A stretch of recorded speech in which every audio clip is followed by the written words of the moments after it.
生活有方法，分享备案生活好办法。大家好，欢迎来到好办法。买回来散装鸡蛋能否直接放进冰箱里面呢？其实散装鸡蛋放进冰箱里面，应该提前做好这一步。如果说做错的话，整个冰箱又脏又臭。赶紧跟着视频一起来看一下吧。第一，买回来散装鸡蛋呢，不能直接放进冰箱里面。为什么这么说呢？因为冰箱里面还会放其他的食物或者是水果。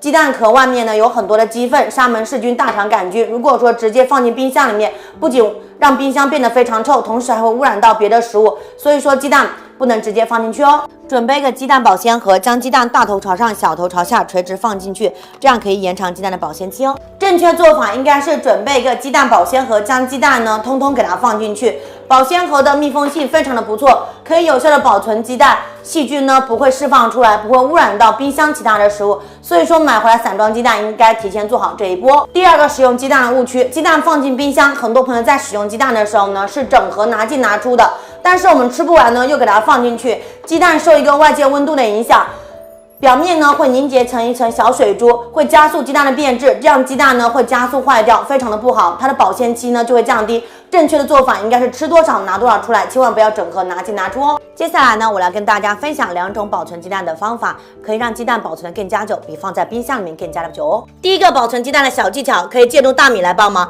将鸡蛋呢大头朝上、小头朝下垂直放进去，可以有效的固定鸡蛋，防止鸡蛋出现散黄等现象，延长它的保鲜期。而且大米里面是非常恒温干燥的，可以给鸡蛋提供一个有利于保存环境。大米里面是有粉尘，可以堵住鸡蛋的气孔，防止外界的细菌进入。用上这个方法保存鸡蛋，放上1年都不变质，非常的实用哦。第二个保存鸡蛋的方法，可以借助凉白开来帮忙。凉白开是开水烧开之后放凉，里面是没有细菌的，在里面加入点食盐，食盐呢消毒又杀菌，可以让鸡蛋处于一个无菌的环境下，这样鸡蛋呢可以保存15天都不容易坏掉，非常的实用。我们只要将鸡蛋给它放进去，水呢没过鸡蛋，只要每5天呢换一次食盐凉白开水，用上这个方法保存鸡蛋可以更加的长久哦。看完这个视频，下的鸡蛋放进冰箱里面千万不能放错了，吃多少拿多少出来，千万不要整盒拿进拿出，赶紧将它转发分享出去，希望能帮到更多的朋友。我们下期再见。